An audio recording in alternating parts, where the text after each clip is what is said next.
ကျွန်တော်မောင်နှမရအားလုံးပဲမင်္ဂလာပါရှေ့ဗီဒီယိုမှာကျွန်တော်က Google Flow က Storybook 2ရဲ့အသုံးပြုပုံနဲ့အသုံးဝင်ပုံတွေကိုရှင်းပြခဲ့ပြီးသွားပြီဆိုတော့အဲ့ဒီ Google Storybook 2ကိုအသုံးပြုပြီးတော့ရလာတဲ့ character တွေ scene တွေနဲ့ Google Flow agent မှာဗီဒီယိုတစ်ပုဒ်ကိုလွယ်လွယ်ကူကူဘယ်လိုဖန်တီးလို့ရလဲဆိုတာကိုလုပ်ပြပေးသွားမှာဖြစ်လို့လိုက်ကြည့်လိုက်အောင်ငင်းညက်လာတဲ့ညတညမှာမေတော်မာယာဟာအိမ်မက်ဆန်တစ်ခုမှတ်ခဲ့ပါတယ်အဲ့ဒါကတော့ဖြူဖွေးအစက်နေတဲ့စင်ပြူတော်တစ်ကောင်ဟာကောင်းကင်ရံကနေဆင်းသက်လာပြီးမေတော်ရဲ့ဝမ်းကြတိုက်ထဲကိုဝင်ရောက်ပြိတ္တိခဲ့တီးခဲ့တဲ့အချိန်ပါပဲ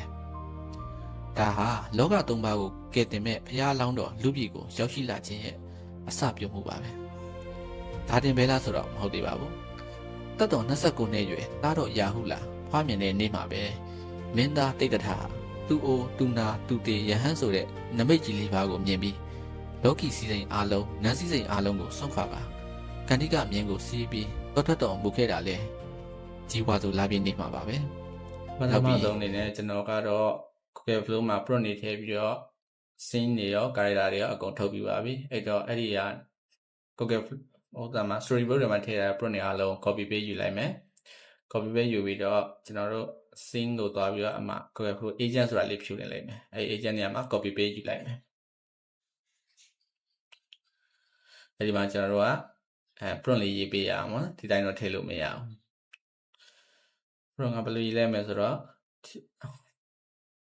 ဒီအတွက်ထုတ်ထားတဲ့ပုံတွေကိုအသုံးပြုပြီးတော့အပုံဒီအတွက်ထုတ်ထားသောအပုံများကိုအသုံးပြုပြီးတော့ဗီဒီယိုပြုလုပ်ပေးပါဒီလိုပဲလွယ်ပဲရေးပေးလိုက်အောင်ပဲရှိမှကျွန်တော် prompt တွေရော anti တွေရောအကုန်ရေးထားပါဆိုတော့ဗောနော် okay ကျွန်တော်ရေးလိုက်မယ်ရေးပြီးရောဒီဘက်ကအဖြူအောင်မြားလေးကိုနှိပ်လိုက်မယ်နှိပ်ပြီးခဏတော့စောရတာဗောနော်စောက်ပြီးဒီမှာသူကြာလာပါတယ်စောက်ပြီးခဏနေကြာလို့ရှိရင်ညာဘက်တောက်မှာဘောက်စီတစ်ခုကြာလာပါတယ်ဒီမှာသူကရေးရတာသူက message တွေတဲ့သူ message ဒီမှာရှိပါဟိုဓာတ်ပုံတွေဒီမှာရှိပါဗောနော် image တွေလည်းရှိပါပြီအဲ့တော့သူက generation generate လုပ်ဖို့အတွက်ဗီဒီယိုက21ဗီဒီယိုထုတ်ရမှာတဲ့ထုတ်ရမယ်ဆိုတော့သူကကျွန်တော်မေးတယ်ဒီပေါ်နော်21ဗီဒီယိုသုံးဖို့အတွက် credit 335 credit ကုန်မယ်တဲ့အဲ့ဒါဆိုတော့လုံးပါပါနော်ဒါမှမဟုတ်လို့ရှိရင်ကိုလိုချင်တာဒီမှာဆို approve don't add again ဆိုရင်သူကမမေးနဲ့ပေါ့နော်မမေးဆိုတော့တတ်သူကောက်လောက်အောင်ပေါ့ဒါတော့သူမေးဆိုတော့ကျွန်တော်approve လုပ်ပေးရအောင်ပေါ့ Google Flow ကတော့ကျွန်တော်အမြင်ပြောတဲ့အတိုင်းပဲသူကကျွန်တော် pro ကောက်ဝယ်ထားမယ်ဆိုလို့ရှိရင်တော့တစ်လောက် credit 1000ပေးတယ်အဲ့တော့ credit 1000နဲ့မှကိုစိတ်ကြိုက်ထုတ်လို့ရတယ်သူကတစ်နှစ်စာဝယ်ထားလို့ရှိရင်တစ်လောက် credit 1000နဲ့ဗီဒီယိုတွေအမြင်ထုတ်လို့ရတယ်မယ်ကျွန်တော်အတွက်တော့ budget နည်းနည်းနဲ့အများကြီးသုံးလို့ရဆိုတော့ Google Flow AI ရှိတာပေါ့နော်တခြားဟိုကိုရုံနဲ့အရန်တူတဲ့ history တို့တခြားဟို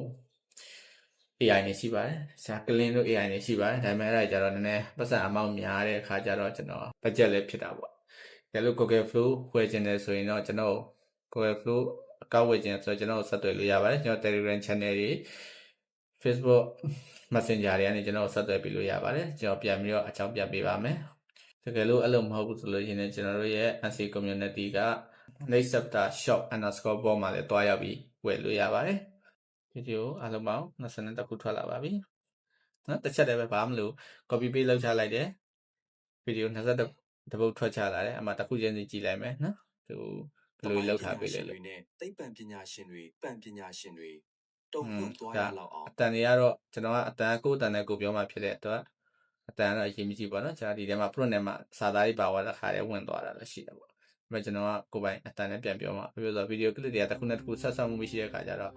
အတန်ကဟိုအတန်ကြီးထည့်လိုက်လို့ရှိရင်ဒီဗီဒီယိုကလစ်မှာဒီအတန်ဟိုတန်မှာအတန်တစ်ခုတစ်ခုချင်းစီပြောင်းနေကြည်ရလို့နားထားလို့အဆင်မပြေဘူးကျွန်တော် story telling ဗီဒီယိုလောက်မှဖြစ်တဲ့အတွက်ကျွန်တော်နောက်ခံစကားပြောနေကျွန်တော်ရဲ့နောက်ခံစကားပြောနေသွားမယ်ကျွန်တော်ကကဘာကြီးကိုပြောင်းဗီဒီယိုလေးကို slide show ပြအောင်ပါဗျာအဲ့တပေါ်ပါပဲပေးကျေးဇူးပါဒါဆိုရင်တော့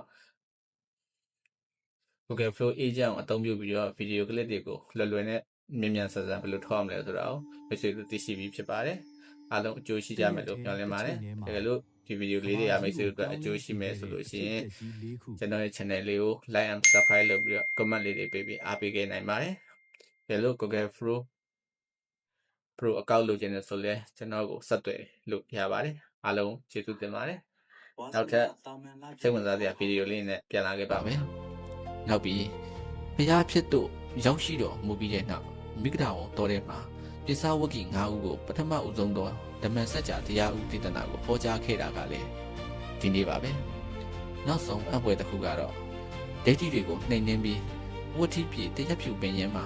ရေအစုံမီးအစုံနဲ့ရမိုက်ပြားလေးဟာတကူတော့ကိုပြသခဲ့တာလေဒီနေ့တရက်ထင်းမှာပဲတိုက်ဆိုင်ဖြစ်ပြခဲ့တာဖြစ်ပါတယ်ဝါဇူလာပြည့်နေ့ကိုကျွန်တော်တို့က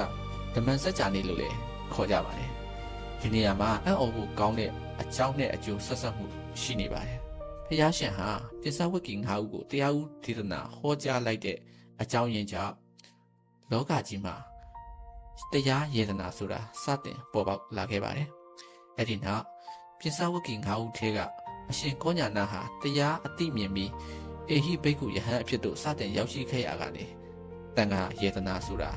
ပေါ်ထွန်းလာခဲ့ပါတယ်ဒီလိုနဲ့ဖယားတရားတန်ခါဆိုတဲ့ယေဒနာ၃ပါးအပြည့်စုံလောကကြီးမှာပထမဦးဆုံးအကြိမ်ဖြစ်စတင်ပေါ်ပေါက်လာခဲ့တာ